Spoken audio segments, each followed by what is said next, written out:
It's 11 p.m. and your child is still on his homework. And at the rate at which he's going, he may be there till 4 a.m. This is driving you nuts, right? Many children don't have good study habits come naturally to them. They have to learn them. And as the parent, you're the most ideal person to help your child develop strong and effective study habits. One of the best things to do is to identify and eliminate distractions. There are distractions everywhere. It could be his siblings, it could be from devices, it could even be from you. You may be cooking in the kitchen and the aroma from your dishes are actually distracting your child. Or you may be on your phone innocently scrolling through and giggling, and your child is distracted by that, wondering what is making mommy or daddy laugh. It could be even from a distant noise in the environment. You have to try to identify these distractions and eliminate them. You have to have a discussion with your child. Let him know what are the things that are holding you back, what are the things that are distracting you, that are not making it easy for you to concentrate on your work. This is very, very important because if you do not eliminate the distractions, they will continue to be there. And as the child grows older, it will not be able to manage himself with this distraction. And at the end of the day, it will not have good study habits.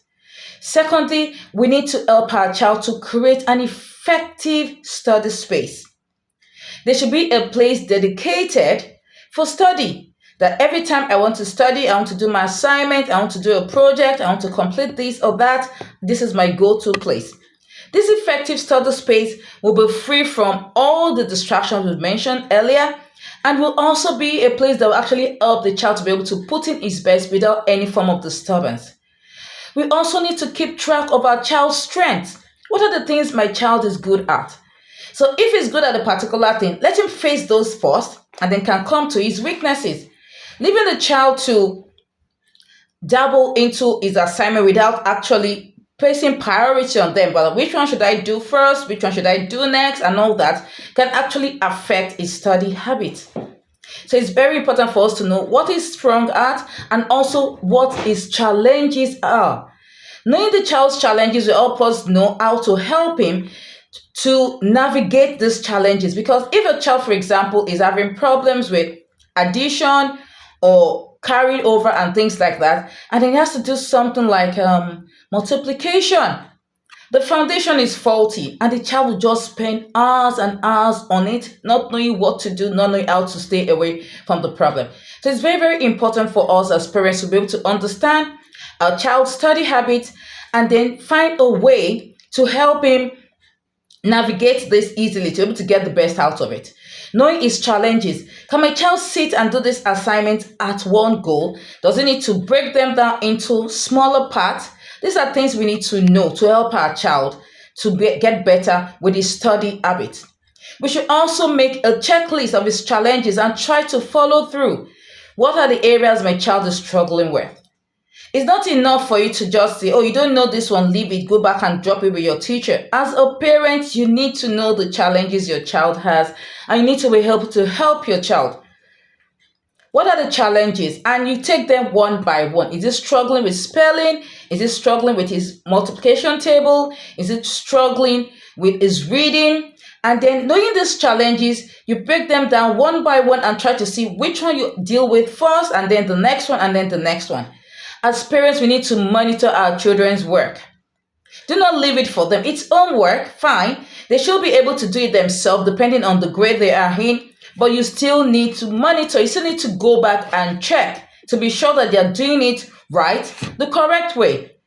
You should also help our child to prioritize. What should I do first? It's not enough that your child should just start his assignment without a focus, a goal at the back of his mind. Should be able to know this is what I should do first. These are the things I need to do next.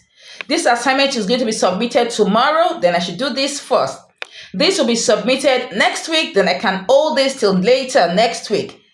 Do not allow your child to just live every day in a study without actually having a plan. We have to ensure that we develop this thing from the very early years so that as they grow older, it becomes a part of them. No wonder many children today cannot survive in the universities because they do not have good study habits. They never learned them. And so they are just there. You find out that it's when exams are coming, that's when they start doing crash studying and things like that. So these are things that we can actually help our children with. The days you don't have homework, no problem. This is your study time. Read. Let's read. Let's go do some reading of what are some of the things you've done before. As a parent, you need to dedicate some time to study with your child. Ask them questions. What do you know? What do you have difficulties with? Even if you don't know them, from the response your child will give you, you actually be able to know how to help, what intervention you want the teachers to put in place. These are very vital things that we need to look at, and hopefully, we are going to help our children develop good studying habits.